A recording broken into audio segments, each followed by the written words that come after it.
Yo, welcome back to the Heavily Opinionated Podcast. It's your boy Jamel Kijana, aka Melly Mel, aka whatever you want to call me. And with me, I got It's the one and the only, your boy, the one you love to hear from. It's your boy, Playboy Troy. What it do, Melly Mel? what it do, man. We all good over here. Who else I got in the building with me tonight? You got the Mason man always chasing the money on. What's happening? Yes, sir. Okay. Yeah, who else in here tonight, man? It's your favorite DJ Rose, repping them Samurais, baby. You know what it do. Okay. And last but certainly not least, who else in here tonight with us? It's your boy Platinum P. I'm back in the building from the 313, all the way from the D to the A. You know what it is, baby. Yeah, okay. Yeah, we like that. All right, man. We gonna get into it, man. It's been a crazy week. We hope y'all enjoyed the fantasy football draft. NFL season starts. We got one more weekend without it, and then we gonna get into it. And we'll make sure we keep y'all updated as to, who's going head to head this week and what's the points and all that stuff. We'll make sure we link y'all with all that cool stuff. But until now, we got some other stuff in the sports world that we're gonna talk about. So let's get into it. Right now we got the showcase going on and with Team USA basketball. Let's tap in a little bit with that. How you guys feeling about this past showcase and this new team? I know we talked about it a little bit a few episodes ago about the quality of the team, but now let's talk about their actual performance now that we've seen them actually play together. I think they've been looking really good as a team, but I mean, it's the USA team for right now.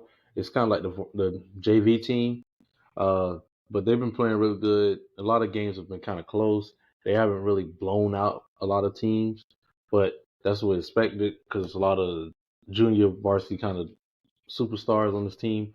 But they've been playing really good. I think today they just got done.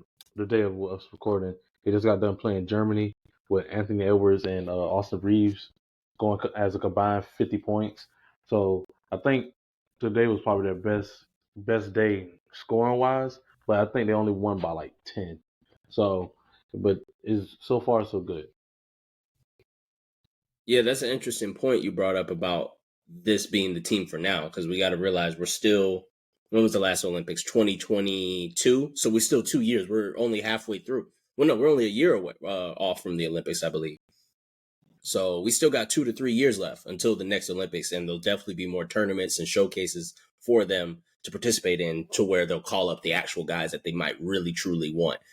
So we do need to keep that in mind, that this, just because they got called up now, does not mean this is going to be who we take to the Olympics, which will be the thing that most people know Team USA basketball The for LeBrons and the Dame Lillards, the guys that Jimmy, that are But that this we the thing know. with this group though, like Anthony Edwards, they tried him by putting him coming off the bench with the squad. Like really, really in terms of talking about star capability.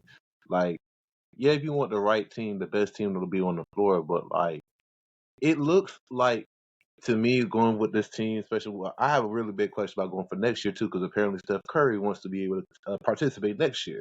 He's with Under And Armour. he will. Yeah. But this the thing though. If y'all benching Anthony Edwards because he's the only person on that starting lineup that's not with Nike or Jordan or unfree agent with in terms of shoe deal, then it's like what y'all gonna do with Steph? No, You know what I'm saying? because it goes no, Not back to the trying to point. bring no. It, that no, no, up, it but goes back how to the y'all point gonna that do we that? just said. It goes back to the point that we just said. We're 2 to 3 years away from the Olympics. They're just trying things out. I don't think it has anything to do with that. That'd be Yeah, it had wild. nothing to do with it. They That'd was be really they're wild just if they're testing it really out, gonna, really. if they would really risk getting a gold medal over who's signed to what deal. No way, shape, and form. That's not what Team USA basketball is about. Yeah, NBA, No, NBA yeah. might do something like that, but That's on because the they're business about money. side, but not for the team. historically. Like No not cap, for the because that's what they coach. did over the Gilbert Arenas Dwight Howard. There's a famous picture with I Coach K. would what That man I would got put pick. his Nike right in front of Dwight Howard's big ass foot to sit there for a team photo when they had won the chip. And he only good Dwight Howard and Well, Gilbert that's Arenas when sponsorship. Gilbert That's the Adidas. same thing you could say Well, that's about Jordan sponsorship, but when if he Nike literally had Hold the platinum. hold on, let him go. Let him go, Naj. Let him go. Wait, so you're saying Dwight Howard got picked over Gilbert Arenas because of the shoe deal? no, he didn't get picked over. He didn't get picked over him. They didn't want Gilbert onto that team because everybody else that was on that team was all Nike, and it was Or only Gilbert. they were just better than him? And there was also other things that was going on with that as well. But I'm just saying, with Nike being head over the Olympics and stuff, if you think of it as a business, if it's your business, you are sponsoring this team. Someone else on that team that's supposed to be a starter that does not have your brand, you particularly gonna have a little bit of a deal with it, saying, nah, if we can start the other cat, just have him come off the bench because I just want all my stuff to be on front showcase. When you see the starting lineup, you see Nike without really realizing. That's all I'm trying to say with the Olympics. It's kind of seen we don't really talk about the business shoes deal with terms of basketball, but low key you kind of starting to see a trend with that, bro. Like if you really start to dive into the numbers with that, it's kind of crazy. Like if Adidas were to run it, I think all of them Well, should have handed. isn't what is Damian Lillard? What is One Damian Lillard? Dame's with Adidas. But he's been on the team. So Yeah, I don't but see the but logic. I think Gilbert Arenas, Gilbert Arenas is like Paul George, man. You don't have to have him. Like I mean, I at that think time, at that time, show me that roster. Show me that roster. Wade and LeBron, that's multiple time all Show stars. me that roster, and then Like, I'll determine if any of those dudes could so have got picked. Should Kirk Howard should have made that team over Gilbert Oh, Arenas. hey, come on now, You know me back. Yo, hold on. No. I was not agreeing with you. I was not agreeing with you. I said, hold on. You remember when I used to play with him in 2K13? I'll pick Kern Highrange over anybody, boy. He was my JJ Redick. Pass it to Kirk, we splashing. So, for the team needs, it all depends on the team needs. Because look at that's like taking like like Bruce Brown over like Kyrie today. You know what I'm saying? We're like, well, dang, over yeah, Bruce Brown Kyrie. is a better fit for the team, but talent wise, you would want At the the end of the I day, said, we need the the better starter. fit. At the end of but the day, they do need the better fit. but It's not Young about just. part of This is you not an all-star game. This is not an all-star I team. said, can I put my word in there? go ahead. Yeah, Bro. go ahead. Yeah, go ahead. Me and Rouse were going at it. I just want to say, Kenneth, this isn't an all-star team. This is we need the best fit more than we need all the talent. Just Yeah. saying that. But go ahead, Najee Cook. So what was going on with Anthony Edwards, right? The only reason he was only benched for the practice squad. He really wasn't benched for the actual games. He was really on the bench for the practice team.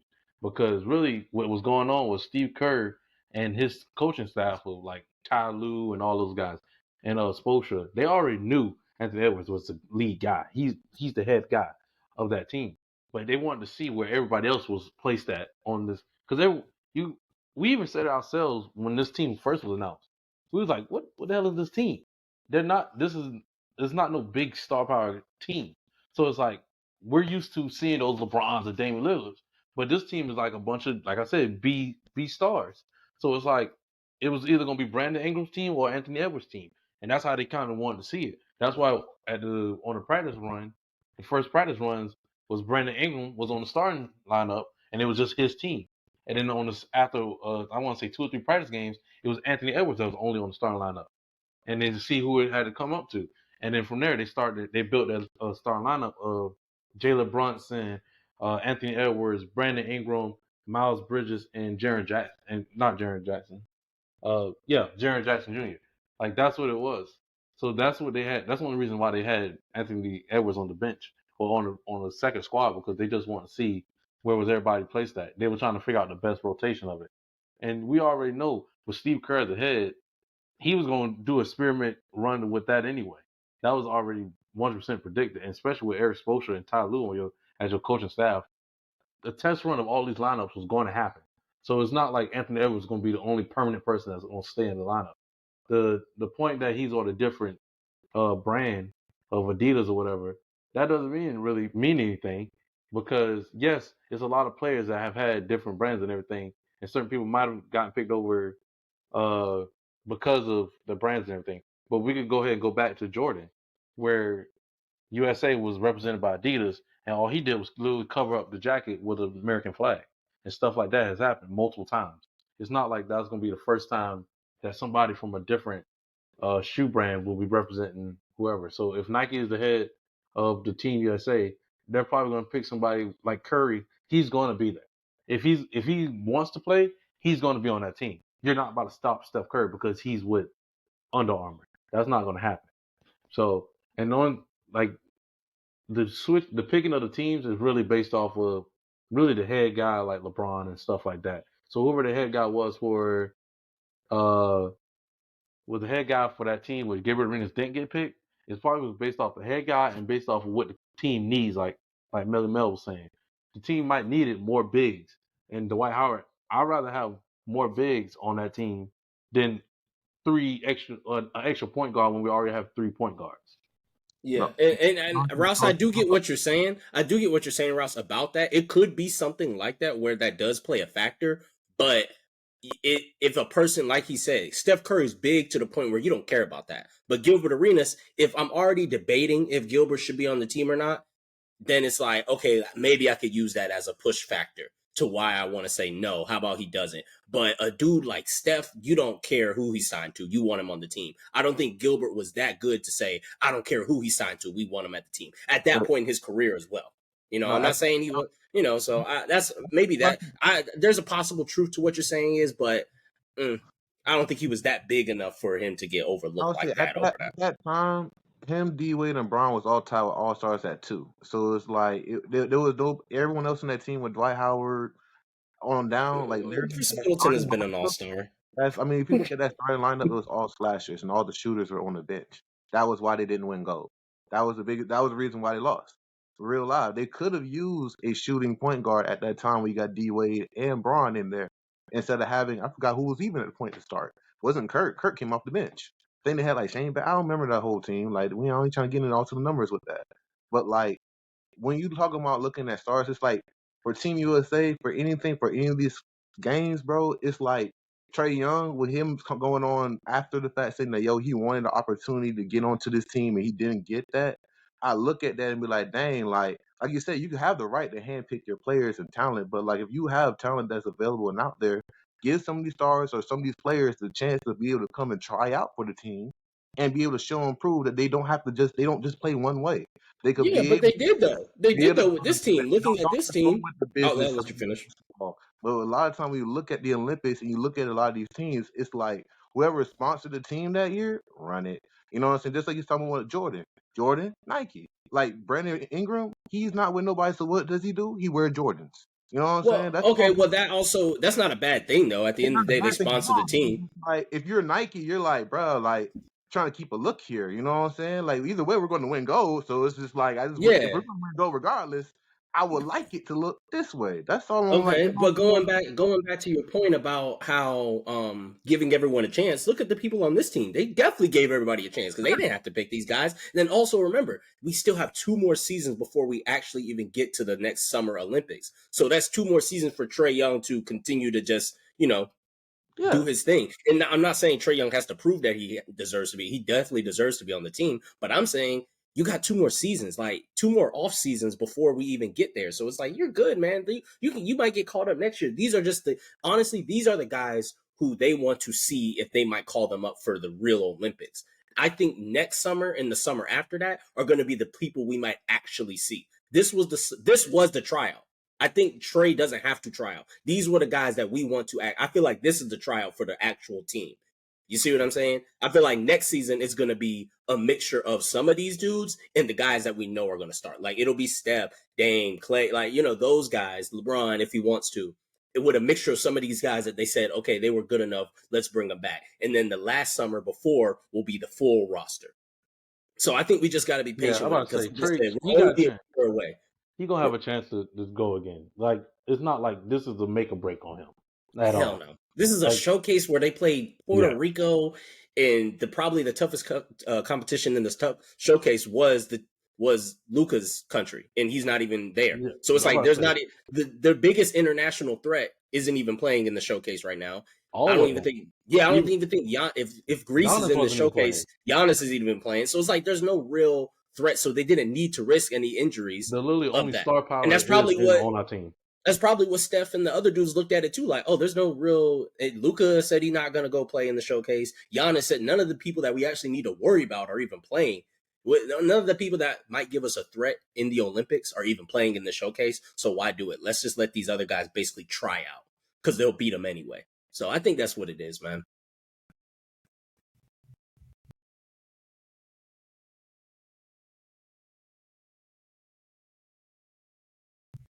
All right. And nobody else got nothing to say about it? Let's move on.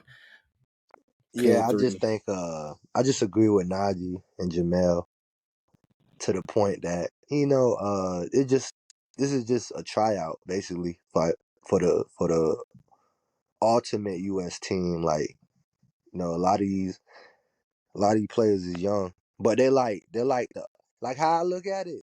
It's like the rising star, but for the Olympics. You know.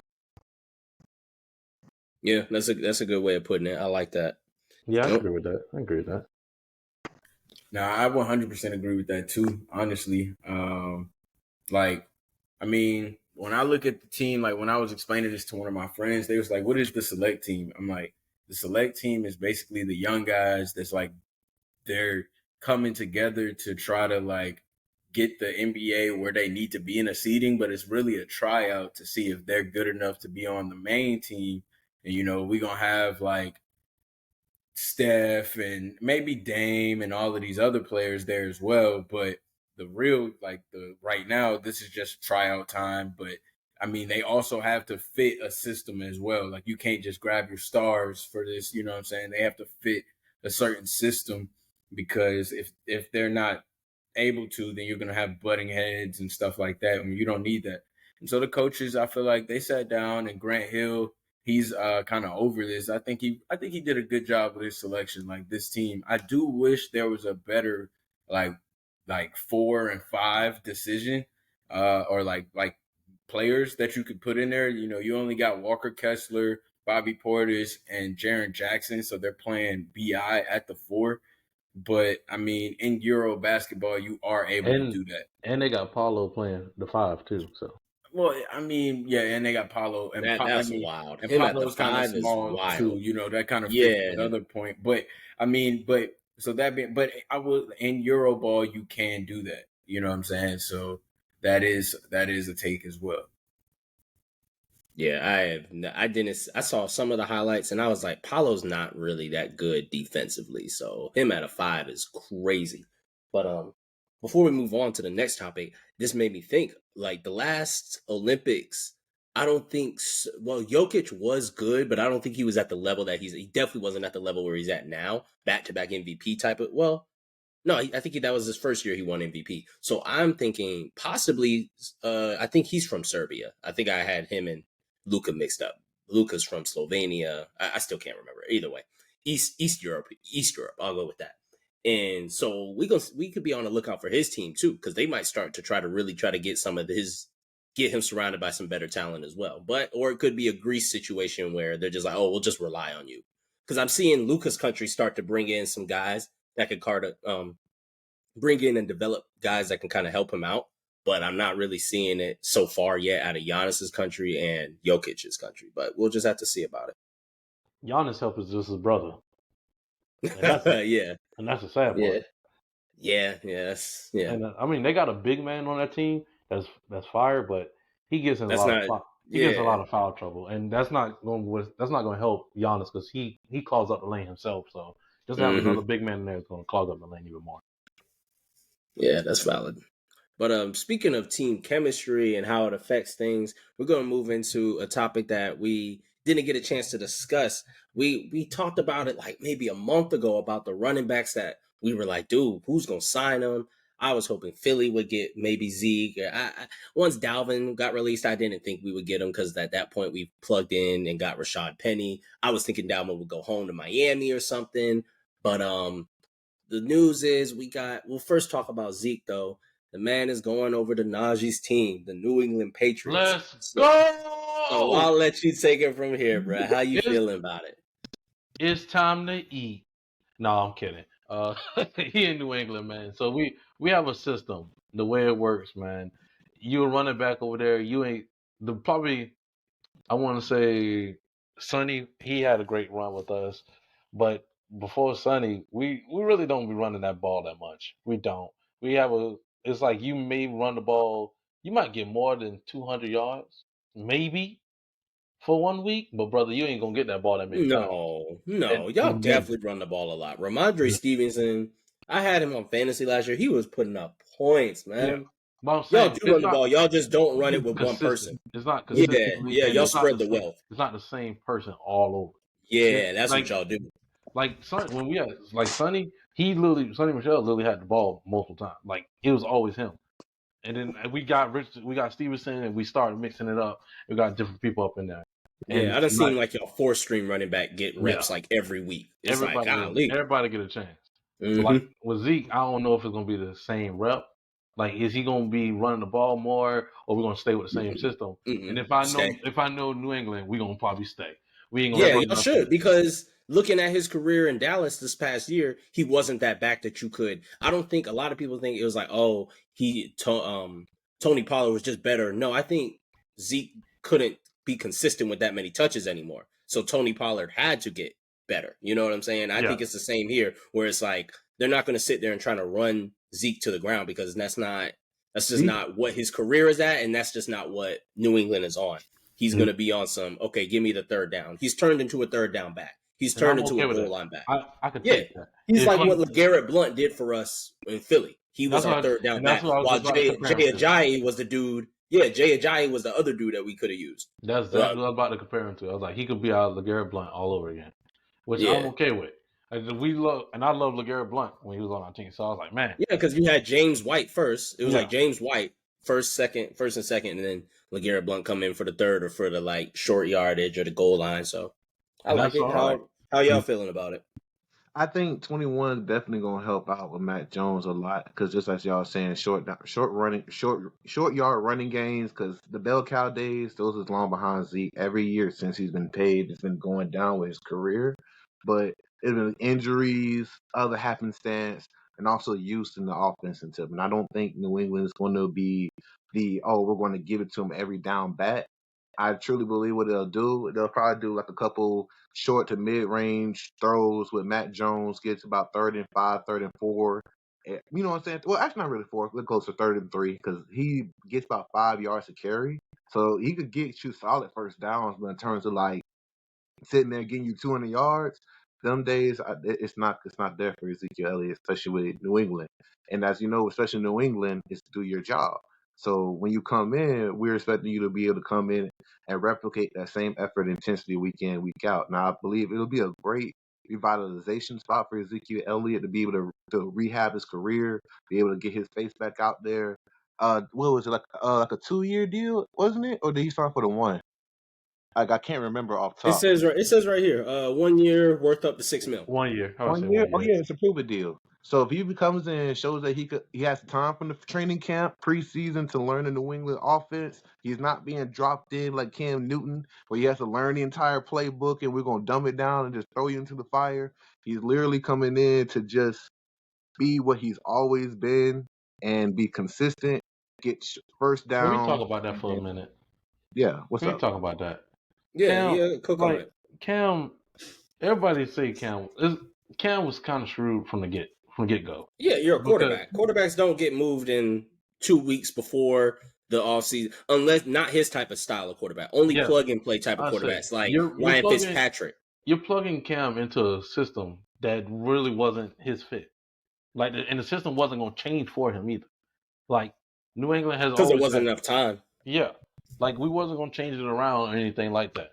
So it was like, man, Cam, he had a chance. Really, Cam used the Patriots as a proving ground for him to see if he still got it. That's all it really was. And I think right after that, he went back to Carolina, right? If I'm correct. Yeah, I might be wrong.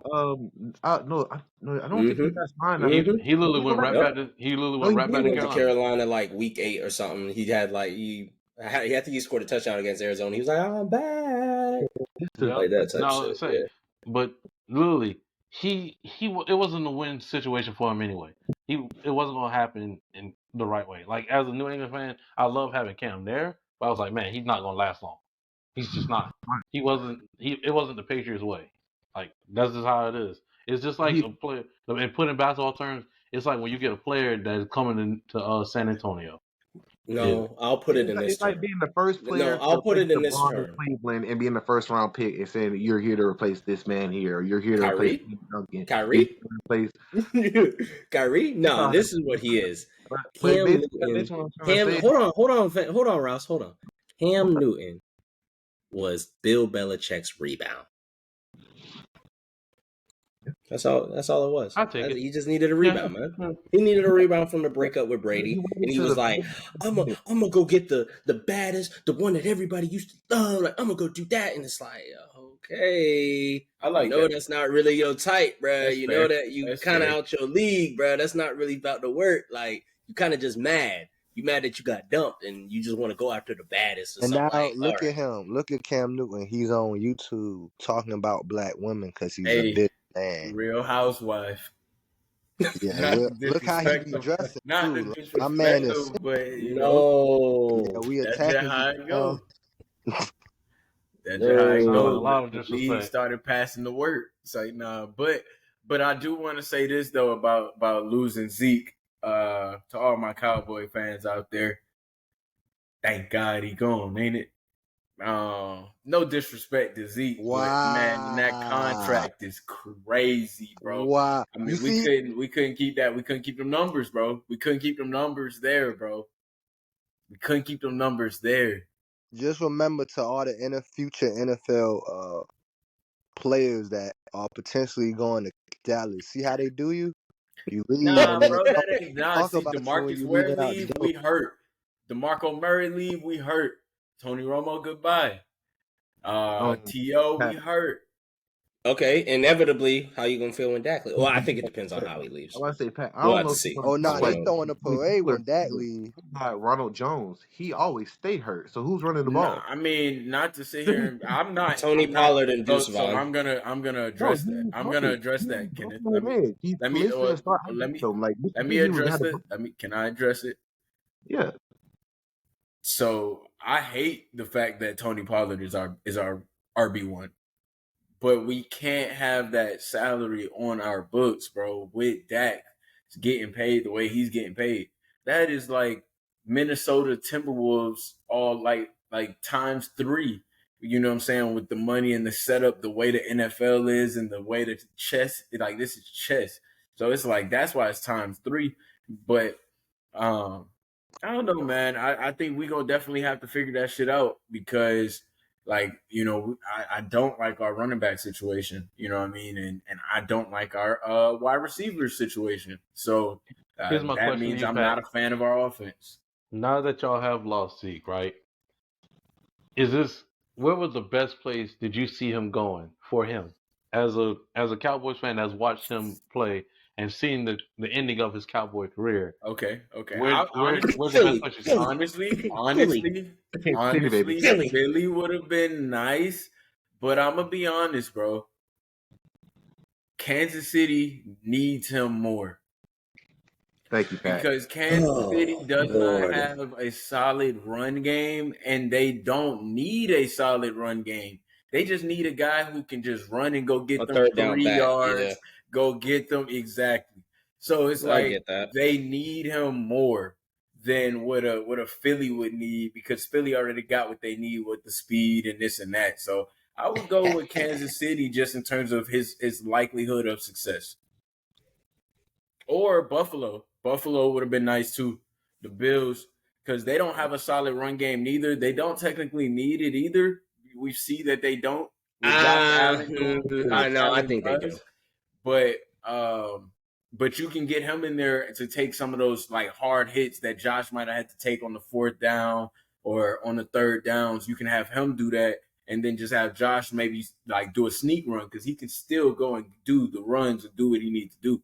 So, I think the Buffaloes would have been nice too.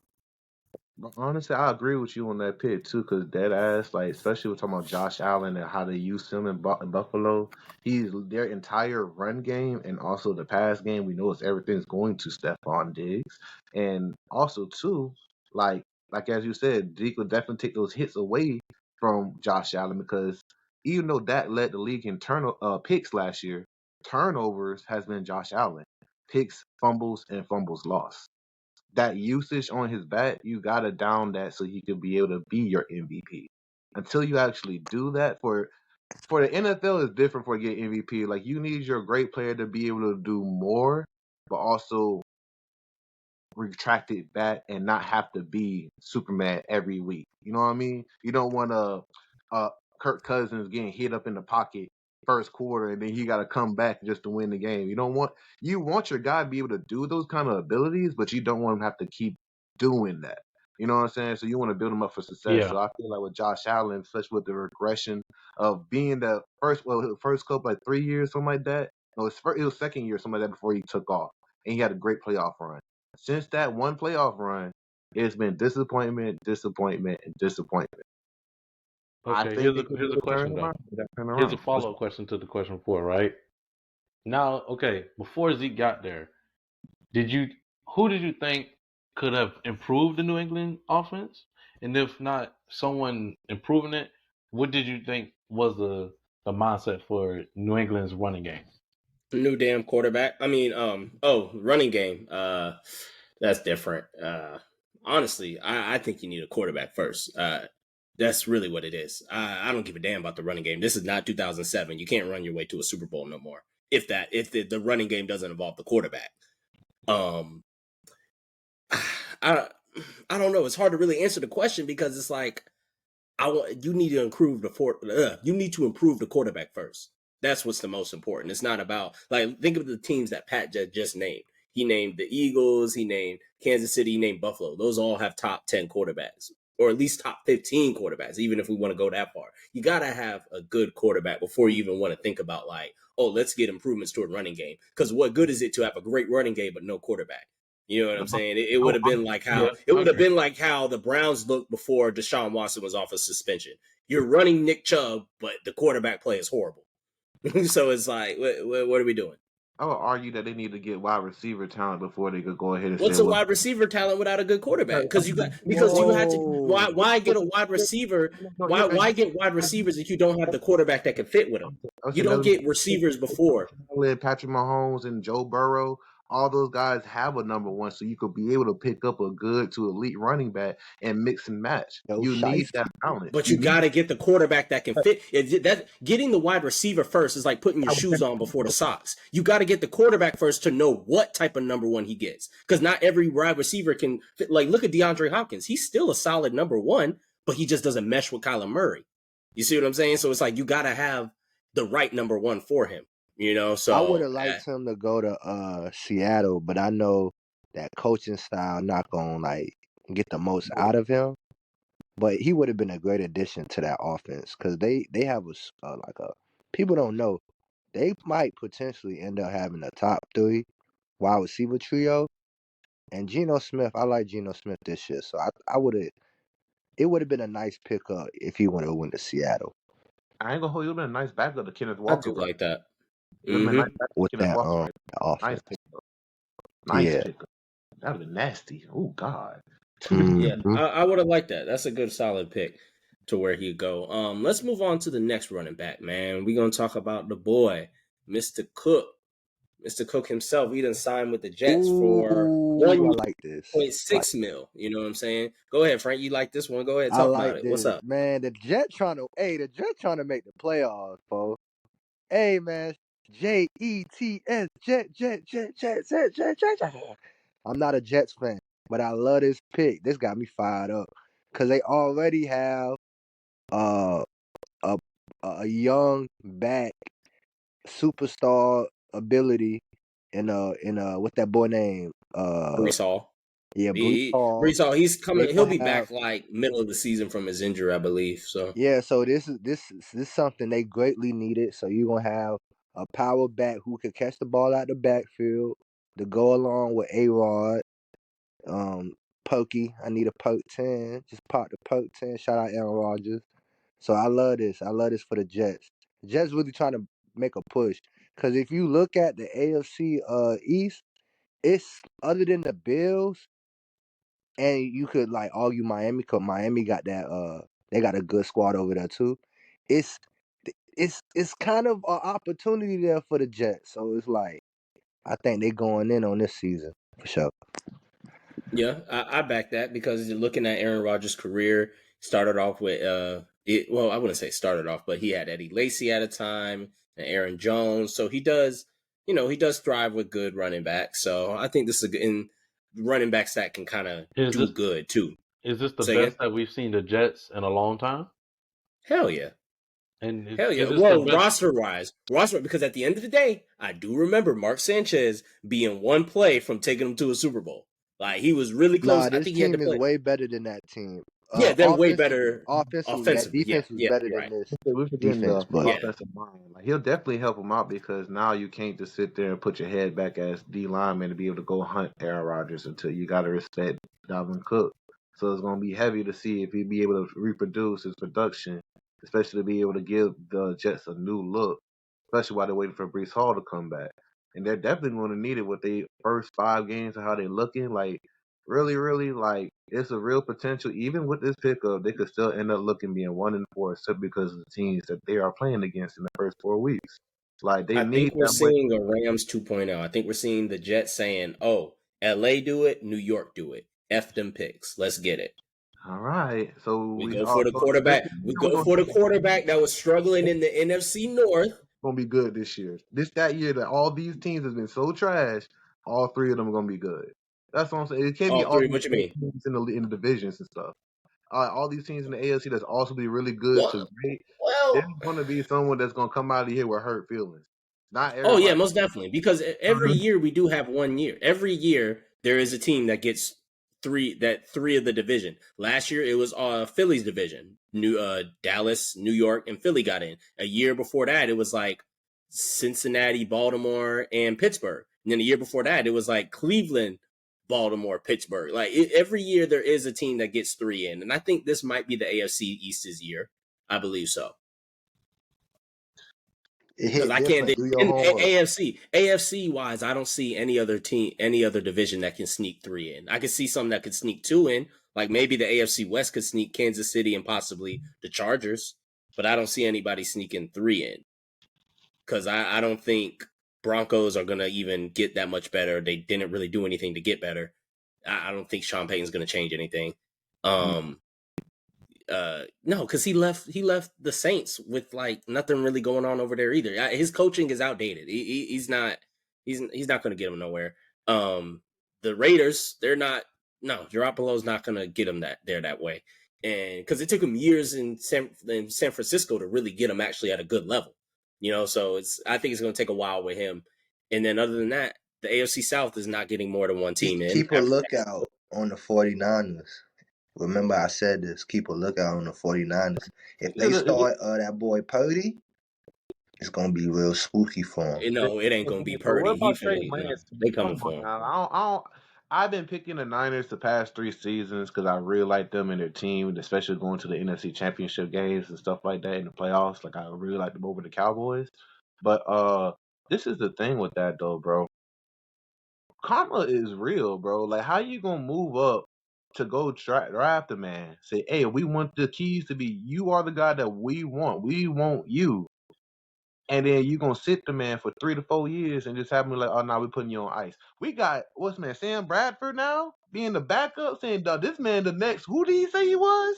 Who did Kyle Shanahan say that he was gonna be the next? Like, bro, it's ridiculous. You can't sit here and say we got 3 really great quarterbacks, and you still keep the young one that you say that we want to give you the team, and you're seeing the guy that was undrafted in the same draft class with you.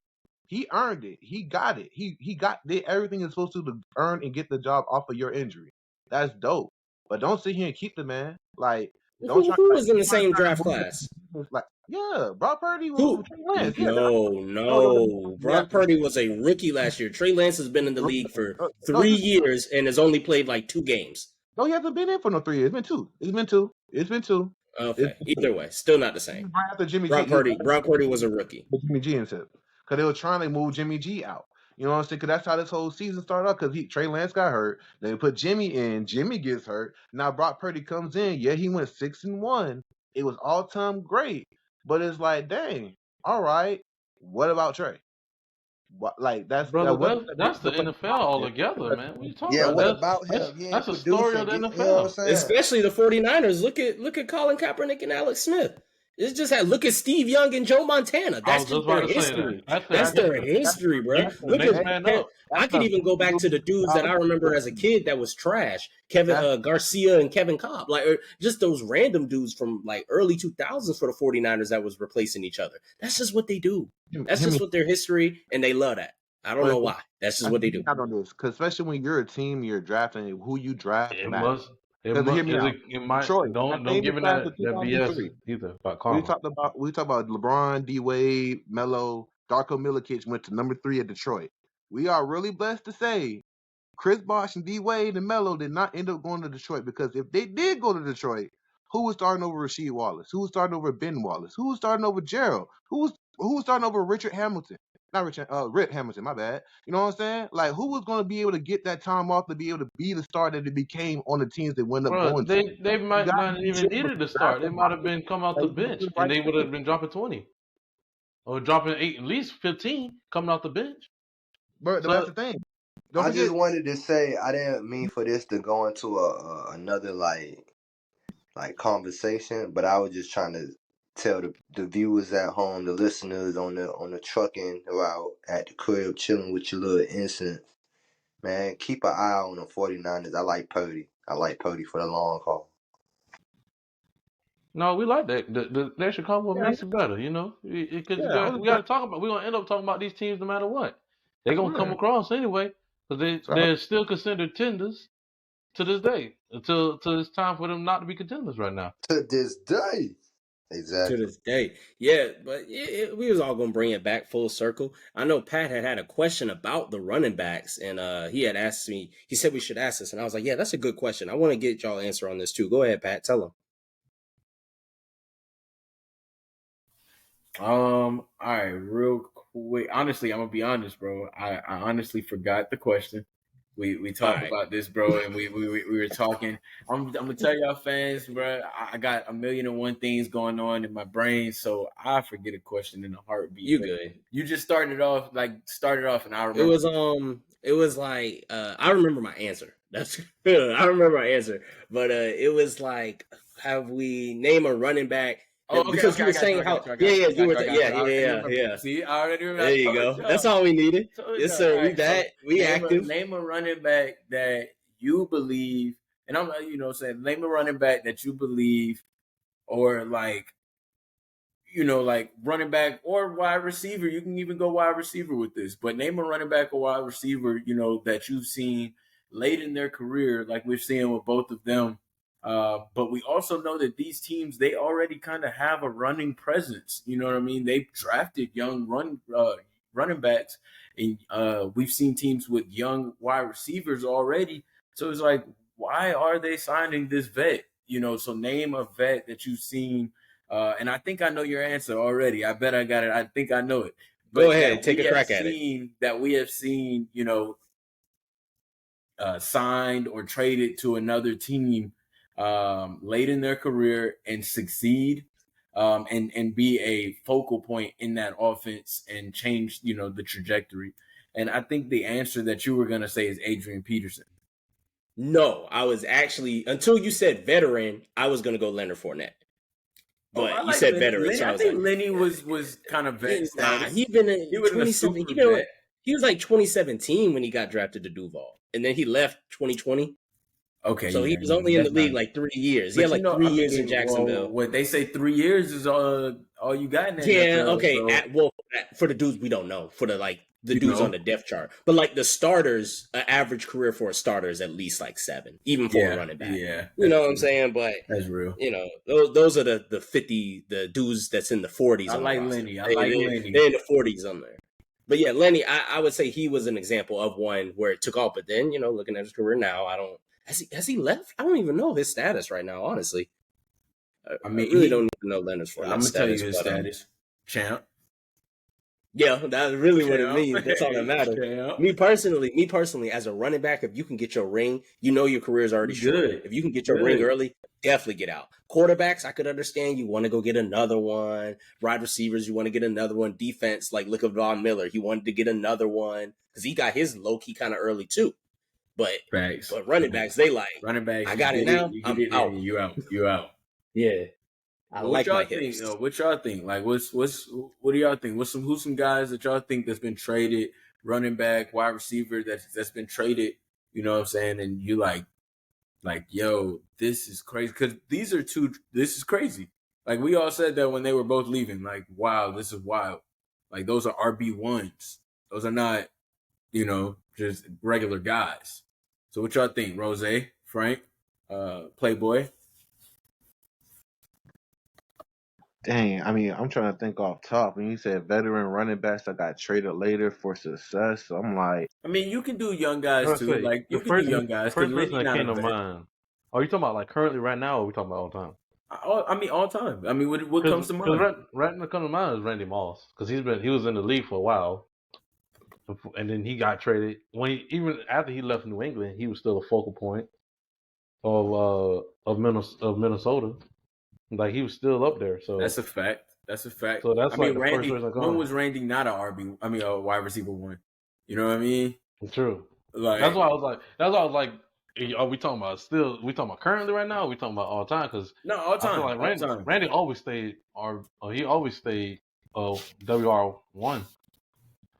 So And I that's feel like huge. he never changed from that. I don't really think he ever changed from that. And even come to mind too. Will we even put Terrell Owens in that situation? Because I like T.O. I like T.O. was like, I think he only became the second option when he went to Seattle. Sorry, not Seattle. Cincinnati when he was with Ocho Cinco. So that's two that come Yeah, to my mind. that's true.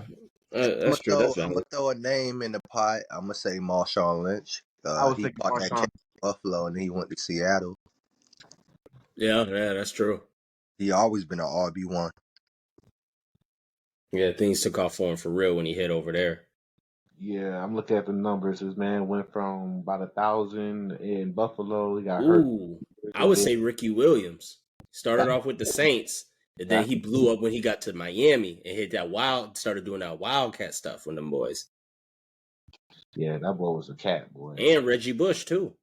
I think. Reggie Bush. No, Reggie Bush started his best career. His best was his first team was in New Orleans. It do hit different because you had Ricky Williams with that other running back. They had a tag team. That's why they was going crazy with the Wildcat first week against the Patriots. Do your homework. Damn, he shots at Najee team. He said first week against a Patriot. I think I remember the other running back. I can't remember his name though. Like I do remember that did help. He had to throw a shot at me. I mean, I ain't Hey, gonna bring it up. 28-3. He got to show him whenever he got to shoot him whenever he can. Yeah, just know Miami own that ass. Do your homework. See, I wasn't gonna say nothing. I was just gonna let that talk. Hey, Miami could own that ass, but I want to see Miami rings at the end of the day. Dan Marino, still none to this day. Yeah, Miami. That's crazy though. Miami, you would think they would have had something, but nah, couldn't be me. Nah, that's like saying Philip. Oh no, I won't do Dan Marino like that. But I'm trying to think of. I mean, an elite quarterback we've grown watching see that never got a ring. Like really, really elite. You know what I'm saying? I can't really think of any right now because the top ones that we grew up seeing at least have one. Ben has one. Drew has one. Eli, Peyton. Philip wasn't the same level as Dan Marino. That's what I'm saying. It would be disrespectful. I don't think Philip was that good. He didn't. Because Dan Marino at least led his team to a bowl and also had a perfect record team. You know what I'm saying? That's different. Philip Rivers. I think he got to like one conference championship with LT, but yeah, I ain't gonna hold really. you because I ain't like that. I gotta question that. Like, all right. So fans, you can say Tony Romo. Let me let you. Oh no, Tony Romo, what? No, Tony. Never mind. I will let you know that right now. Abort mission, brother. Abort mission. Maybe we could low key say, even though I know the play style is different, we could say Cam because Cam did take his team to a bowl and lost.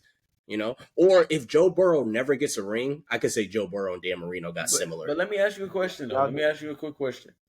Like, so fans who's out there, I think y'all gonna love this question. Who's not really full football. Like, I'm not a full football statistician or historian. What the hell? Like, why is Philip Rivers greatly respected? Because I don't understand it. Because he played in over there with Tom Brady and Peyton Manning and kept putting up great numbers. It's just that his team. Not gonna lie. Nah, bro. Because Patrick might be honest. Wasn't Brett Favre in there? Wasn't Brett Favre in their era too? Because I know Brett Favre. Brett Favre was earlier. Yeah, he got his. No, Brett Favre was drafted in. Brett Favre was drafted in 1991. Bro, Tom Brady was He drafted, but he retired in like Brady was drafted in 2009. 2000. Yeah, But Brady was drafted in 2000. But okay, Brett Favre put up 20 years. So he's a different era. He was like the last from his generation. He was basically, by the time we got to the early 2000s, he was basically Brady. What but Brady is now. he Not had playing rings. style. He I'm won. saying. He Yeah, won during that he had era. two. He won He had during two. that era. Though, He had one during in the- 97. Oh, no, that was it. He just had one in 97. That's it. Really? He Or didn't. like He didn't 90, get another ring. like the late 90s. Nah, that was Aaron's ring that Green Bay Yeah, got. you're absolutely right. Dang. He got it like 95, 96, 97, something like that. It was like right before he was because yeah, born. no, I thought. I think yeah, he beat. I think he beat Atlanta too. Oh wait, no, thought he had Atlanta got is one NFC. while we was in. I forgot So who he he didn't beat. get a ring while Who we was in ain't middle beat school. Atlanta? No, that was Aaron. That was Aaron that got the Pack a ring. A ring. But he wasn't on the team. No, he was retired. Because remember, Yeah, he retired, reinstated, joined the Jets for a year. Okay. Retired, reinstated, joined Minnesota for a year, then retired. Okay, because yeah, I'm like, damn, like I could have sworn Brett had one. But yeah, I mean, I'm just trying to understand like this Phillip Rivers shit because I really don't. Yeah, get it. you're right. I would go off of his history. I think his he stayed on one team for a very long time. A mixture of what Kenneth was saying was he was in the AFC during the time where it was ruled by Big Ben, Tom Brady, and Peyton Manning. And I think I could throw somebody else in there, but I can't think of them right now. But yeah, it was Vince Young for a little bit. So you, for that so you time trying to Vince say Young he was in like Tennessee. Dame Lillard? Low key. He did have a lot of Pro Bowls. Kind of like Dame has a lot of All Stars. Yeah, I'm Some about was to say Dame. Dame all I got know. All Stars. 7 Dame and got 4, All that's all I know. Stars. You know, Dame Yeah, got. but no like Pro Bowl. MVPs, no appearances, none of that. Yeah, so You know what I'm like some saying? Dame shit. Like, but you know, in reality, you know, you can always ask out. You can always leave. But they both decided to stick around with their He teams. left too late. And He left a little way later. too late. You know what I'm saying? So it's like, okay, you know, so it was like he was just in that position. Hey, Like on some DeMar hey, DeRozan Jamel. shit. You know what I mean? Yeah. Kept meeting Braun. Hey, this, cause we was talking about Brett Favre, how he won the Super Bowl, and you said the Falcons. It's crazy you brought that up because I looked it up, and it was the Patriots that lost to Brett. Yeah, that was until crazy. somebody said Hey, something. hey, That was gonna be my second guess because at first I said Atlanta, but I was like, wait, no, they're in the same NFC. But then I was like, was it New England? But I was like, y'all whatever, stay forget it. losing. Hey, Yeah, they was because remember before Hey. Brady got there, they talked about the Patriots were Gatekeepers. the butt end. They were the dudes that couldn't win. It was like Buffalo had lost like 4 straight Super Bowls or something, and then New England was also going there and losing too. But when They we were finally like- broke through, y'all couldn't keep us out. When y'all broke through, and that's valid. I'll give you that. Crazy. Najee, Let's go I blue. feel like if Najee was a Kenneth type of fan, like he'll praise this man Tom Brady, like, cause if it wasn't for Tom Brady, Facts. bro, y'all franchise wouldn't be y'all. But you franchise. know what's crazy though? When I became a fan, I didn't know who Tom Brady was for the longest. I only became a fan of New England What? because of Randy No. Moss. Delusional. That's literally the only reason why I became a fan of New England because of You Randy Moss. didn't know the quarterback. No, Time. bro. Nah, What? that's real. That's even, real. Even to this day, Awesome. I'm not a huge football guy. So I watch it really now, 1, because of the podcast, 2, because of fantasy football, and 3, because it's usually whatever. That's like me saying I never became a LeBron fan. I was a fan of I can't even name Of some Dwayne names Wade. from back in the day. No. I There's was a fan people like before that. that. No, I was saying no, because they joined the team at like 11. I was watching. I didn't start watching basketball till like But 07. that's like saying you That's ain't like know me saying- LeBron until he joined Dwayne Wade. Oh, you okay, didn't, I can you see didn't that. care of him. Yeah, So like me, me, I wouldn't say that. I didn't know Yeah, you the could. importance of Tom Brady. I didn't know the importance of him. I was like, because as a kid now, I'm growing up in a Pittsburgh Steelers house. So it's like, bro, all I really know is Big Ben. That's all I really know. So I'm like, oh, I love Big Ben because that's my dad's team.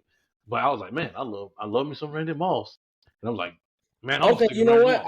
Moss. I can say that because I grew up because my dad's from the Q's and that's where McNabb went to school at. So I grew up saying I like McNabb, didn't know T.O. It took me years to know T.O. was on that team with him. Yeah. I really did. So yeah, for real. Fact. I grew up No, saying Donovan no, McNabb, no, and then I grew up into who this McNabb man can't get nothing right. Just get the ball out. Damn. Get the yeah, ball. like I grew up seeing McNabb, and then I grew into seeing Brian Westbrook, Brian Dawkins, then Deshaun Jack. Like I saw that little bit of that era with Donovan McNabb, not the earlier. Because my first time seeing the Super Bowl was his against the Patriots. That was the first one I can remember, and I just remember McNabb, and I was a fan of him. I didn't think about the rest of the team until like years later. By the time T.O. was already gone, so Y'all better than me. I bro. see what you mean. Y'all better than When I I was became a a kid, all I Cowboys knew was Ray fan. Lewis and Ed Reed, and that's all I wanted to know, Hey, bro. McNabb was good, but he was kind of trash at the same time. Hey. Oh look, nah. No slander. No But slander. I became a You Cowboys no fan. Donovan Phillip Slander. Rivers versus McNabb. That's Well, you said who? Who?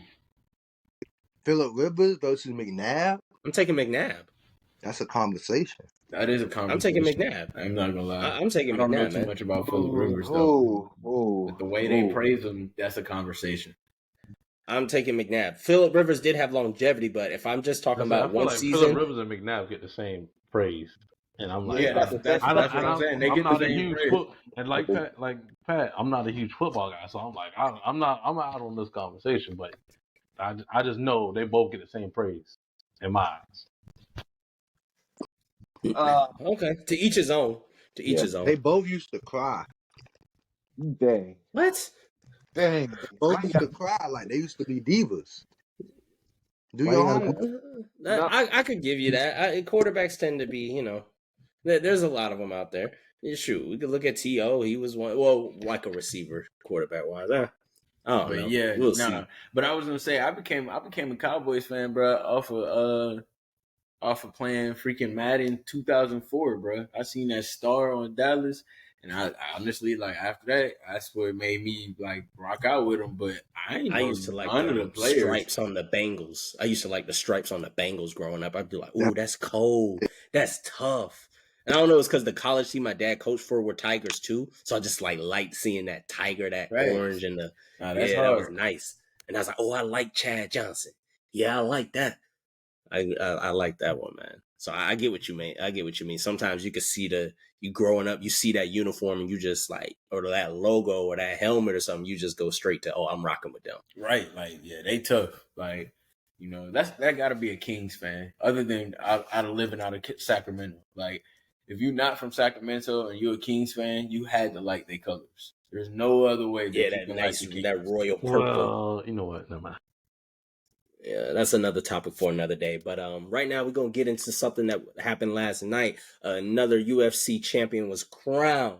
Sugar Sean O'Malley, boy. I've been rocking with him for a little bit. I remember watching like one of his UFC debut like a few years ago. And I was like, oh, this guy's nice. He's kind of crazy, but he's nice. I like the energy. You know what I'm saying? Yeah, I remember and that. He played. Yeah, I remember it too. I think he knocked Buddy out. His debut, he won it in high fashion too. I think it was I think it was like the one and done. He knocked him out and walked off. I want to say. Yeah, I'm gonna show some highlights of him too, real quick. But last night he faced Sterling. Raheem Sterling. Is it Raheem? No, that's the soccer player for Chelsea. My bad. I can't remember this dude's first name, but Sterling. And we'll just show this knockout right here, man. It was early in the second round. Yeah, 30 seconds into the second round. In the first round, they were just kind of checking each other, kicking leg kick, trying to see who could get off balance. I was like, okay. Then at a certain point early in the second round, there was some boos coming from him because everybody was kind of like, all right, what y'all doing? This was a very respectable fight. There wasn't a lot of beef going on. I know some of the UFC fan base doesn't like Sterling. I guess he's a long-standing champion. I think I don't know. People just don't find a reason to not like the brother. But the only reason I didn't like him was because the way he won the belt in the first place. You're right. Yep. And that's then what also all his fights are kind of like the same. They really UFC fans like that constant, like I would say bloodthirsty. They're like bloodthirsty fans because they prefer just straight banging, like everybody hitting all the time. So it's like when you got like a lot of fighters that's in there like strategic with all their moves, like we don't want a Floyd Mayweather. We don't want that strategic. They want Mike Tyson. No, we want you to put. That's why Nate Diaz is so like Nate Diaz. You look at Nate Diaz's record; it's not really that nice, but the it's like 18. He's like 18-10. but we just like to see that bloodbath. We like to see They that. love. We don't care if love you're Nate. 40-0. We don't care about the 30-0. Like, I know Adesanya's got a great record, but also Adesanya puts on a show. Yeah. You know what I'm saying? I think But O'Malley, also, he's a guy. Adesanya, they boo him too because of the way some of his fights has been were a lot of like slow, methodical, like paced matches, and they didn't like that, and they're like boo, and you know they quick to boo. Yeah, so. because once you get to the top, why risk it? Yeah. Once you get to the top, you know, you do that to get to the top and to get that money. But once you get to you're already at the top. Yeah. How further can you go? So all you got to do is keep your place. So, but let's watch this knockout real quick and talk a little bit about it. And man, I didn't see that coming. That hook, and then he just went to wailing. Boom, boom. I'm like, okay, all right, come on, get up. It's been, I would say, the whole entire time building up to this fight, it was a talk of he basically just like Conor McGregor, but with right hand. Because Conor McGregor used to do the same thing. He used to literally bait you in and put your ass down to the ground with that left hand. And every single time it was a follow-up result of him winning. And that's how he always won. And that's how Sugar is, where he literally baits you in with that right hand and he put you down to the ground like he did, and he goes to work. Or he usually just knock you out one hit a quitter and he walk off like ain't nothing ever happened. Like he's doing right now. This man literally just won a championship and he's just calm. He's just collected. He does the walk off and he does the NBA dribble where he why you spoiled? I was about to show that. Oh man, I was about to show that one. That's the Sugar Show right my there. boy that's the Sugar Riff Show. I think that's what got him famous. Yeah, I'm sorry, Frank. I'm sorry, Frank. You're right. You're right. That watch is. my boy Riff drop that man like a bad habit. They're riff rap. That's crazy. He is like riff rap. We're gonna take a look at some of these real quick. I think this is the one right here. Let's see. Yeah, this is the one that he did. That boy it was Riff like, Rap bro, what in the world? Then he just hits him that boom, that right hand. That's it. Ooh. Hey! He just went to step back, fade away. That man, hold on. Why did that man flinch at him? You know you get your ass in the octagon when the other person doing emote dances. Hey there, bro. He flinched. He said, "Come here." You like, oh, okay. Yeah, that's it. Yeah. Fade away, jumping out the gym. And he's got some of these. Okay, I missed the kick. All right, I'm still good. See this the one thing. was nasty. See the thing about it, that's the one hit. That stiff neck, boy. That's it. The only bad thing about Sugar is he is kind of skinny, so he has a it's bantamweight. But he has a high risk of. What did you just see Sterling? If you go look at Sterling looked like a swole beast compared to Sugar. So that's what I'm saying. That's true. He has Sean O'Malley looked like he vape every day, drink a lot of Monster Energy, like he's skinny guy. Oh, he definitely been smoking. He smoked some blunts. Oh yeah, at least 10 a day. He was about to do a crossover too with that one. Oh my gosh, his right is just crazy. That right hand is lethal right there. Right-handed Conor McGregor.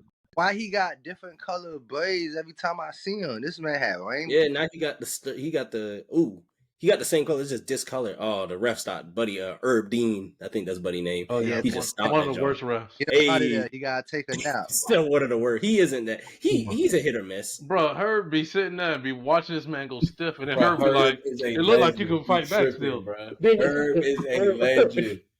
Herb you would think you straight. Herb is a legend. Don't get me wrong. I'm just saying. Punches. Around this time now, he just sitting there. Herb be looking at my man and be like, "Bro, you good? It look like you can fight back." Nah, bro, he ain't swinging no more. Never mind. Hold up, Herb, you wait a whole 2 minutes late. My man's is already dead. He just the more been on the punches. Because Herb hopped in the ref game saying, "I'm tired of these early stoppages. When I get reffing, I ain't stopping nothing. I'm waiting till I see your eye come out." Like that's what he came in. He said he's gonna change the game. Fight. Come on, bro. Man. Herb like, I ain't about to stop this. Oh my gosh, it's about the money. Nasty. You gotta want just this wailing shit on him, bro. You just wailing on him. Man got the cornrows ready. Boom. He got the all black joints. He came for business that day. And he said, "I ain't got time to dye my hair this week. I got to deal with you. Bro, he just get the wailing on these boys. Oh, this is before the braids. Ooh. Okay, what we got? Oh, that's the come up. This the come up right Oh here. my gosh, That's the bro, one that Nah, right was you know too there. he nasty. dangerous. Nah, you know he dangerous. God. When he knock you out and he had his hands down. Oh, Yeah, he's not even fully leaning into that right. His right is so strong, he Like doesn't even fully lean. yeah, He just just kind of literally pokes it out. straight jabbing. Just Yeah, jabbing, that's yeah, just giving exactly. him That's a all it is. little Jabs. over, like it's like a jab overhand, like a powerful ass, like look at it. Yeah, that was like a powerful ass overhand, but it was really more like a jab. Like it was just a straight jab. Like And he's just so calm and collective with it. He's just like punching it. punch the Like, shit out boom. that nigga. Get out the way. Oh bro my walked to god. him. Bro walked up to him like he talking to him like, yeah, man, I'm not on that. Bow. Yeah, that's really what it is. He Out. walking on him like, come on, man. I ain't here to play today, man. Give me my money, bro. Told you to. You said what was all that you was talking? Get it. Boom. Got him. That man, he's nice, man. Now going back to the fight though, he was getting welled on. But I was like, okay, maybe 3 more seconds to see if Sterling could make, because Sterling was still moving. It's not like Sterling, like he did start shifting. I don't know what it's called when they do when they try to Yeah. like block you with the legs. I Yeah. don't know what that move is called, but he did try to defend. I think when the ref called it was when Herb got on his he turned his back to him. I think that's when he was. But I'm like, sometimes you can get out of that. Sometimes that's the best way to get out of those too, is to A turn lot your of back people are saying it so was they early can't hit the stoppage. front. A lot of people Yeah, a saying lot early of people stoppage. are. But the A thing lot of people was, were there for a was a championship. moment when he stopped it. Sterling Lil was flat. He was flat chested, face down on the mat. Like that's when he stopped it. So it's like he Yeah. hitting him, and Sterling goes flat chest, and out of nowhere, once he stopped it, Sterling just pops back up, and it's like, bro, one of you in that moment as a referee, if he goes flat chest and all of a sudden Sugar's still hitting him, it's like, bro, why you ain't been stopped the match? But if he all of a sudden he pops up like that, it's like, bro, you stopped too early. So it's kind of like it's one of those calls where you're gonna get that call. That call's gonna be one of those 50-50 calls. If he didn't call it, you're gonna say he should have been stopped it. If he did call it, you say you stopped him too early. So it was gonna be a 50-50 call no matter what. Because at that moment, Sugar Shane had already laid him out flat chested. Like Sterling was already looking like he was done. Yeah, you're So right. That first knockout, he did go down head first, and those are the ones when they say that head hit the mat first. Those are the ones where it's like they not really finna. All he could do was squirm around and try to like That protect man was himself. done. the That question And is, man Shaw was was doing. how does done. Sterling bounce back from it? That's all it is. From I really think nothing. he will. I think Once again, it's because the way he won that title. Sterling. I mean, O'Malley was ranked 5. I don't know the bantamweight the rankings right now. I don't know who's 2, 3, and 4, but maybe Sterling could try to fight one of those dudes to try to get himself back up. Because I I don't know. mean, it's based off the money. You know how that man rolling. You know who's in charge of UFC. It's all about the money. So if Mhm. you ain't And the about to white put about no that white. he ain't about to put That no name or whoever ain't that really entertaining. He ain't about to put him in there with Shane. So it's like Shane ain't probably gonna fight till probably next year, and we'll see from there. But I mean, you know where you can see some people fight constantly every week. It makes basically every Tell them Sunday. where they at, Playboy. Oh, you know what time it is. It's time for the wrestling match of the week with your boy, Playboy Troy. And right now on deck, we're gonna go out of the states. We're gonna go out of the states for this one. We going to Japan on this one. Hey we yo, going Cooley, overseas? we going overseas. We taking it to Japan, Oh, baby. we out the way. With Okay. New Japan Pro Wrestling here, we got the G1 Climax. Before my boy Melly Mel play the video, I'm gonna give you a quick breakdown of what the G1 Climax is. Basically, every year the G1 Climax was first created in 1991. Basically, all it is a round robin style tournament with competitors divided up into 2 blocks.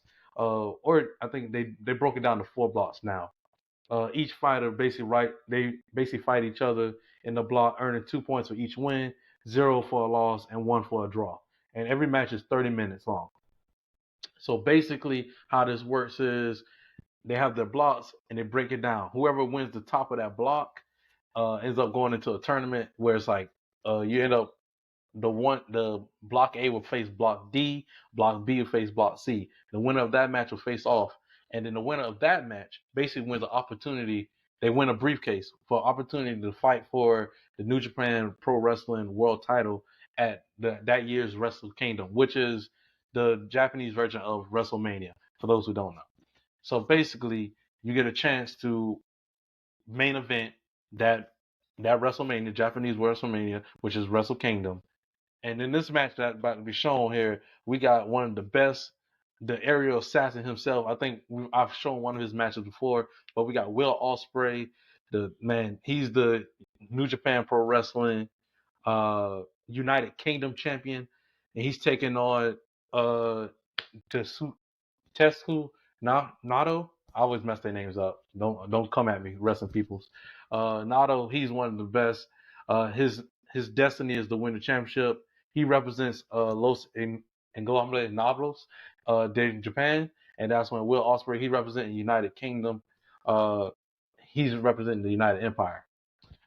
This match here was on the wrestling side, it was given 6 stars. That's how good of a match it was. It was in the semifinals just to get to the finals. But Mel, you go ahead and hit that video. I'm gonna break it down for y'all boys. This man right here is Nato himself, Mr. Destiny himself, and then you have the aerial assassin himself, Will Ospreay. I'm telling you, this is probably one of the best matches you can see. Hard hitting. If you don't know about Japanese wrestling, it's all about the hard hitting, the contact. It's all about stories being told, but it's basically all about the combat. That's my boy Nato in there, taunting them. If you guys get a chance to go check it out, they have New Japan Pro Wrestling World. It's a site that you can just go and catch all their matches because they are in Japan. So some of these shows are really at like 3 o'clock in the morning, 4 o'clock in the morning. But they have a lot of highlights that you can go back and look at. It was a lot of hard hitting. I want to say this match went about 26 minutes, I want to say. And this is probably one of the best matches they've had in years. Basically, the story behind it is Will Ospreay. He's one of the up and coming stars. Well, he is a star, but he's one of the future stars, and he's been trying to break head to get up to the top. He hasn't had a chance to get to the top yet. Nato is he's one of the stars that have already made it there, but he literally lost the title during the pandemic, and he hasn't had a chance to get back to that top spot. And he's aging, and we don't know if he's going to get another chance at getting up there to be the world champion again. And right now, the world champion right now is Sonata, who happened to used to be in his group, I want to say.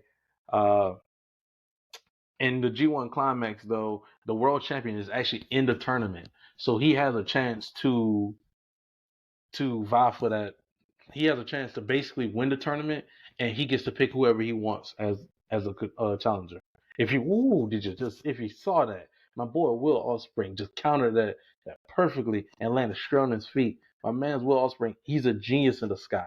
The man is just phenomenal. He could literally do any move that you think of, he could do it. Like he's that good. He lined them up right now for the hidden blade, which is basically an elbow straight to the back of the head. There's no padding with that. He takes the pad off and he just straight bone on the head. That's all it is. But with the G1 Climax, the thing about it is, since it is a tournament and everything, if you are a champion and you lose in this tournament, the person that you lose to basically gets put head of the line of anybody. So in this match, if Nato wins and he beats Will Ospreay, say hit my man's with another hidden blade. Oh my! But basically, if my! Nato beats Will Ospreay, later on he gets a chance at his title because he beats him. That's how it rolls. And Sonata, who is the world champion, he lost, so he ends up have to give an opportunity to a wrestler named Evil. And I'm gonna just let you guys watch this video, man, because I'm watching it again, and every time I'm watching this, I'm like, man, I watched the full match, and it was just storytelling on top of storytelling, which I look forward to, and the combat just intense at all times. Yeah, them boys really going at it. Them boys is boom, dang, they're going straight into it, man. Pick them up, slam them, yes sir. The ref is going wild. Oh yeah, that's my boy Legendary Red Shoes, man. And that's my boy Nato with the win. So he'll be going to G1. He goes to the G1 final, and he actually won the G1. So he'll be going to Wrestle Kingdom and vie for the world title, a spot that no one thought he'd be getting again, because he is aging. So he'll be at Wrestle Kingdom taking on Sonata, but like I think Wrestle Kingdom is in like April. So between now and April, he'll be defending that briefcase, his opportunity. So he'll be having challengers step up to him and going, "Hey, I want your briefcase. I want that chance to wrestle at Wrestle Kingdom for the world title. So I'm going to challenge you for your briefcase, and you're going to put it on the line."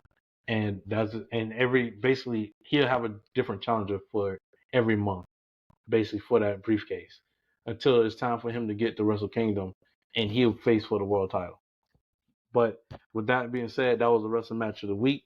I'm gonna go ahead and kick it over to my boy Mello Mel because I think he got the GOAT sitting there on the sideline for the soccer goal of the week.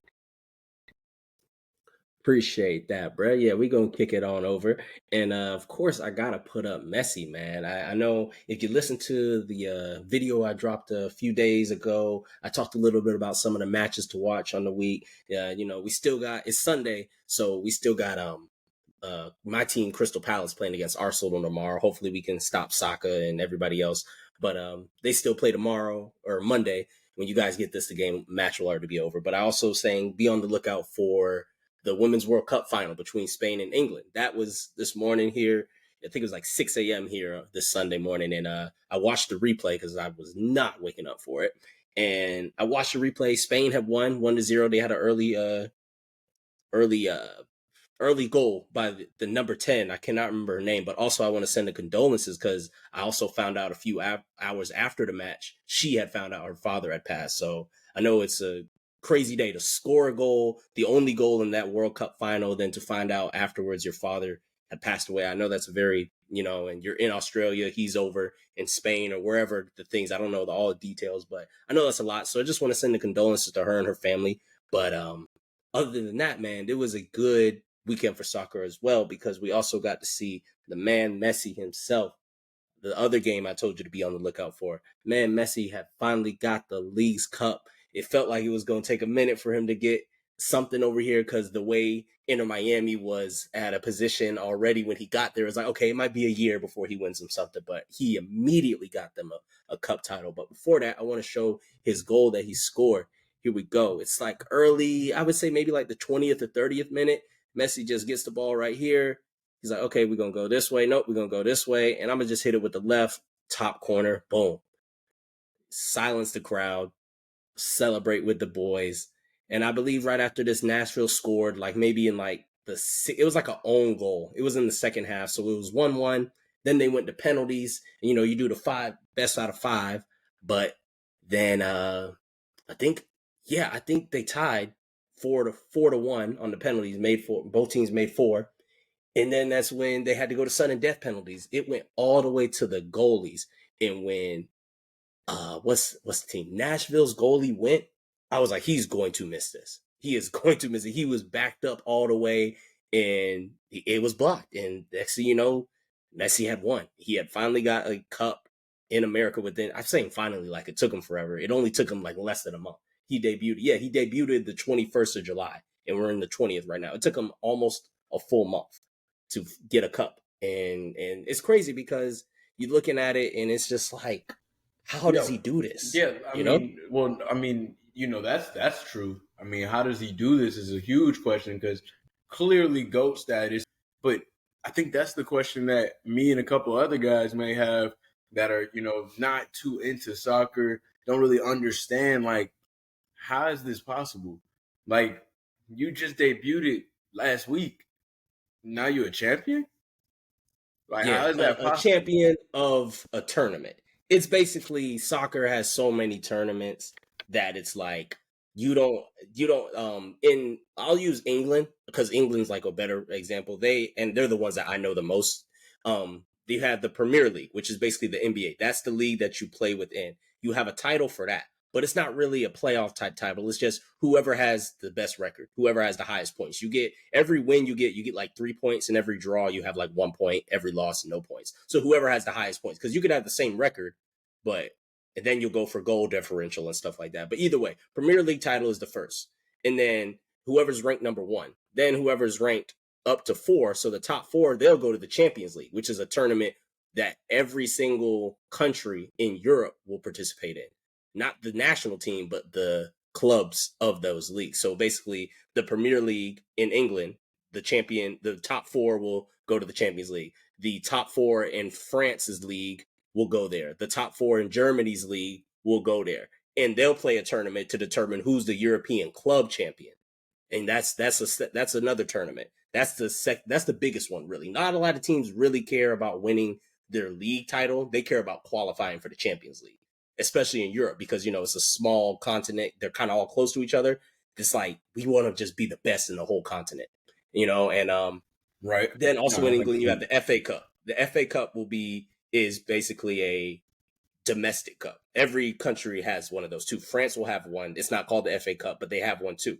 So that one, you qualify that if you're in the top 6. That one will be, okay, Premier League will play against the teams that are under their zone, like the English Premier League. I can't remember the name of it. What is it called? I can't remember. I can't having a brain power. I know it's EPL, but I forgot what it stands for.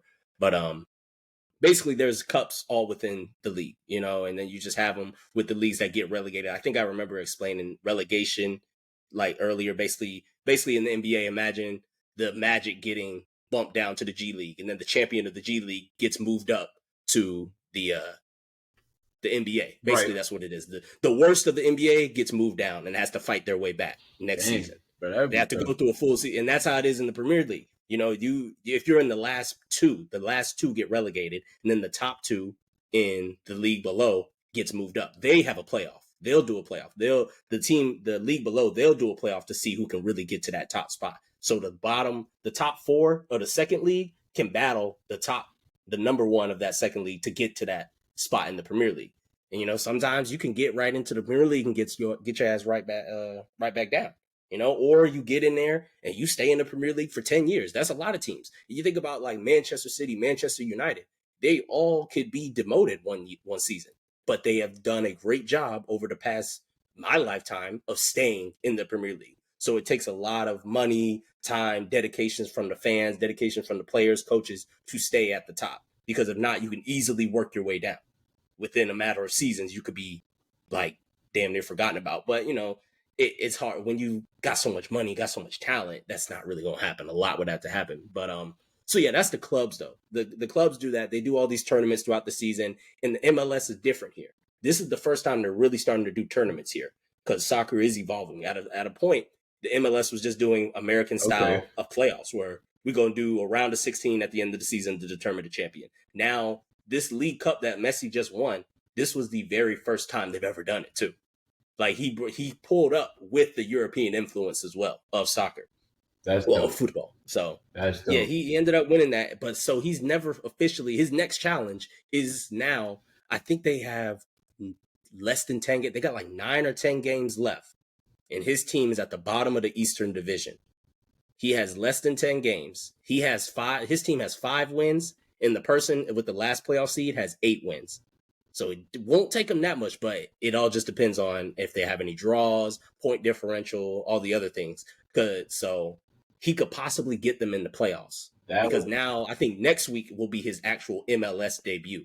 Because also this league that they just did was MLS teams and then professional teams from Mexico as well. But most of the teams that won were the American teams. Not a lot of the Mexican teams did well in this league. In this cup. So, but yeah, that's his next challenge though, is to try to win the MLS title. Hopefully we can see them get that, or at least get them in the playoffs. Because this team was at the bottom. They've not been really good. They're only like 5 years old. They don't have a lot of history too. So that's really what's going on. Does that help explain it a little bit better? No, definitely, bro. Like I absolutely understand, like the whole makeup now and how because I'm like, I just didn't understand, bro. I was like, how do you jump straight over here and win a championship already? But it's just a tournament championship, and basically, it's just a build up, and he's got to continue to win so he can really get them in the playoffs and he can win the real championship. Yeah, the real championship for him. So yeah, we'll have to see. I know that trophy looked really nice though. That trophy did look like a legit championship trophy. Real, so bro. I can see how other people think like, oh, okay. But I like how they do that too. I didn't know they. I like how they do that. They're like, hold it, and then just hold it up. I like how they celebrate that. That's just it's a universal soccer thing. You take the trophy at like one level, then the whole team just raises it up, and that shit. I like that. So we'll see what he do, man. Hopefully he can get some more, get another ring and stuff. So well, not a ring. I keep American sports. He can get another cup or whatever. But with that, we're gonna go ahead and get physical though. We're gonna go ahead and let them know, man. What how can they get physical this week? I wanna get physical. Hey, what's going on, y'all? Missed y'all. Let's talk about it. You know, I got a cool recommendation. Well, Melly Mel pulling that up for us. So, you know, pretty much, is it possible to zoom in a little bit more on that? Let me see. Uh-oh, my screen. Yes. Okay. Instagram zoom. Yeah, just tell me when to scroll down. No, I'm joking. If you know, you know. Instagram been having some zoom issues, bro, with your story. Like if you try and zoom, it'll just take over. Like the shit'll just go crazy, bro. Go try it. But wait. Who's What you starting to mean? zoom in on? No, I don't want to know about that. no. But I'm saying, what you mean? Like you zoom in on, bro? This man here. I'm talking about a story. Trying to get somebody in trouble. When did you recording? Like if you're recording your own like video and you try and you try to zoom in and it'll just like go crazy. wacky. Yeah, it'll just go wacky. Oh, word! I'm about to try that right now as we talking. Go ahead, get physical though. So, hey, real quick. First, I want to shout out my boy TK. You know, he really put me on with this. You know, I seen, man, he had posted a workout, bro. He was on a machine. I'm like, bro, in the workout, it said like he had lost like 400 plus calories. I'm like, yo, how did you lose that much in 30 minutes? Like, what are you doing? Because I get on the machine in 30 minutes and got 100. So, like, what's going on here? And he basically told me, bro, you want to up your incline to 12 to 15. You know, you probably want to do about 3.4. And this is, you know, word for word. He said he does about 60 minutes right now. You know, but you want to hit about 30 minutes or 5 times a week. And so, or 4 or 5 times a week. I'm sure that's what he meant. But, you know, I want to say shout out to him. I appreciate that. He actually is a trainer located down in South Florida. So, you know, or you can hit him up on Instagram. And I'm sure he can get physical with you virtually, you know what I'm saying, and give you the tips and what you need and the advice and make sure that you're getting taken care of. But that being said, I actually started doing this and I did recognize a difference. I mean, hell, I recognize a difference in my posture, but, you know, let alone that. But my core felt engaged, my legs, my body felt very like it felt like I was actually doing more within the workout. So definitely give it a try. Melly Mel, can you scroll down for me? And then you know what it is. Tomorrow is start of the week. So, you know, we're gonna start it off right. We're going with chest and we're going with triceps. So we're gonna have dumbbell bench, dumbbell incline. I'm still on dumbbells right now. I hop back and forth, I will say. I've been on the bench as well. But I like the dumbbells. I'm not going to lie. Like, I feel like you really can work out both arms. I like the dumbbells. But we're going to hop on the decline bench, dumbbells or the bench again. But I will say this. You don't have to do straight chest all the way through like how I have it listed. Go ahead and mix it up. Hit the bench, then hit your dips. After you're done with your dips, then go hit your incline bench. You know, you can actually just do your dips right there off the end of the bench that you're using real quick. And then you can hit your tricep extensions. You can go use the machine or you can grab a weight and go ahead and do your extensions right in between your sets of the incline bench. You know, and just switching it up, or you can stay right there on the incline bench, finish out that full set, then go over to the next thing, just back and forth. But that way you can give your muscles time to rest. That way you're not just burning through those. I know I was heavy-winded today, but, you know, I missed y'all. So I wanted to make sure I gave y'all the right advice and make sure that y'all knew what was going on. But, you know, with that being said, that's getting physical, but I think I need a little mental wisdom, man. My mind, like I said, I missed y'all. So, I need my wisdom to get intact. I get it from Cooley, you know what I'm saying? But I need the people to get it. Yeah, and that's where I come in at, man. Appreciate the alley off the backboard. This week we got wisdom with Cooley. Wisdom of the week. Wisdom of the week, man. I was talking to a person on my job the other day, and we was having a conversation about like you could know something, but you gotta have the experience to, you know what I'm saying? You gotta have the experience to go with the knowledge. So, wisdom of the week, man. Learn something new, and then try it out. But try it out in different situations. Like, if you trying to learn a language like Spanish, try to speak with some, you know, people that already are native in that tongue. Try to get in some conversation. Put yourself outside. Try to gain that experience along with your studies, and you'll see like exponential growth. So that's wisdom of the week, man. Learn something new, and again, get some experience behind what you learning. There you go, man. But y'all, you got some wisdom, you got some guidance for your physical activities this week, and now I'm gonna pass it to my boy Ken Dog, and we're gonna get some entertainment recommendations.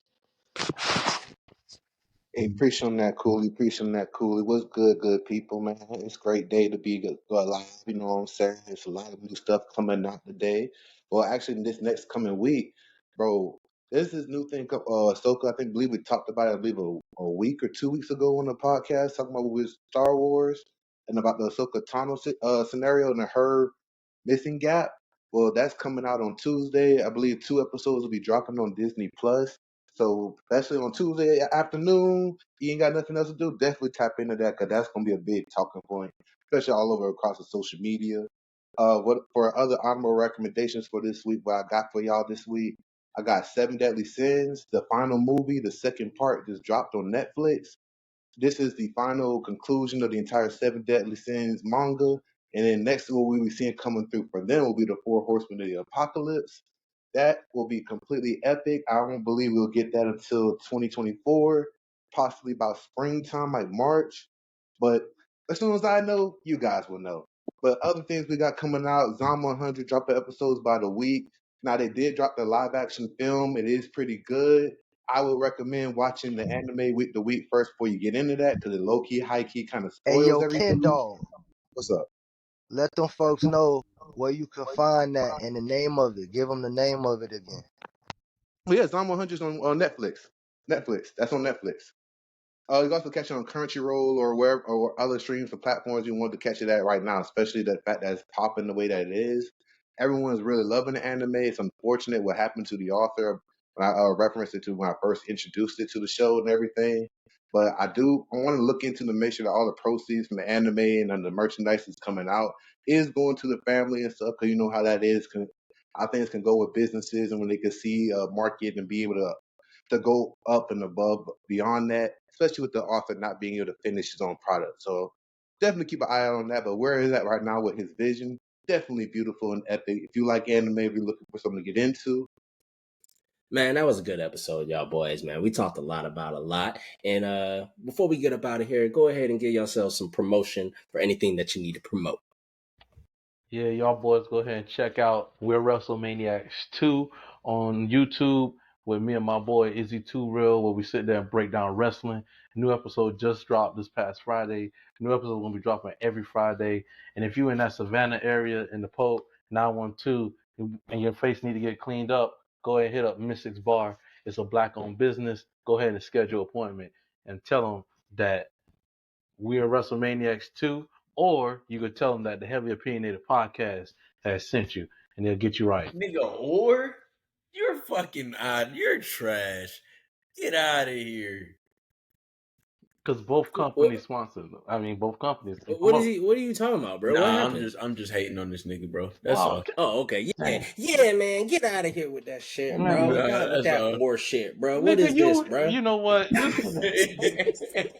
know what? Hey, see, you Hey, get it. bro. I now. know he You about get it now. I know he about to go ahead and promote that book that he just released. Yeah, go ahead and Yes, promote the book. sir. Yeah. Yes, sir. Yes, sir. Yes, sir. A Brother's Betrayal is out now. Yeah. Whether you like reading your books on paperback or you like reading your books on Kindle, or if you don't know how to read like Playboy Troy, you can always just wait for the audio when I drop that. Hey, So can't the wait Brother's for the Kindle version. I ain't gonna lie. Yeah, I ain't this going is to sleep with ridiculous. Melly Mel in my ear. Hey, I'm not about to listen to you. First of all, I barely read the first book. I almost went to sleep. Fuck, nigga. you don't know how to read. That's you're right, why. because I'm from Savannah. But you know Don't what? put that on the city. No, Don't put I that am. on the city, I am. brother. Nah, Savannah do got I am. issues, bro. Yeah. Literacy issue. I'll look up the We out literacy here rate one promoting day. Sukiana. And she ain't even from Savannah. I ain't even gonna touch on that. Uh-huh. I'm not even gonna. Hey, let Pat Anywho. go ahead and promote somebody else workout. Oh my lord, bro. We can't even finish an episode with you, bro. I'm just trying to talk about the book for the people, man. If you're into the Hey, fantasy this genre, episode called go Menace. ahead. What? You went ahead and you was the one who threw the jab. Episode We all titles. menace to fucking We- society, nigga. We Yeah, we being do. menace. You the one. God, this is ridiculous. Ridiculous. You know what, y'all don't even read because this podcast we don't read over here. Yeah, we gave up. Yeah, We gave up. We gave up reading a long time If you ago. into the fantasy, go ahead and read it. It's a story about a girl who finds about her family story. If you into it, go ahead, check it out. Like I said, it's on Lulu Bookstore. It's on Amazon Kindle if you need the ebook. And if you're waiting for the audio, just keep waiting. I'm gonna get that out for y'all. All right. And with that, we're gonna say peace to y'all. Shout out to everybody that's supporting the Heavily Opinionated podcast. Shout out to the new followers that's on the page, man. Like, comment, subscribe, and share it with your mama, your grandmama, your baby daddy, everybody. You know? Peace. Love.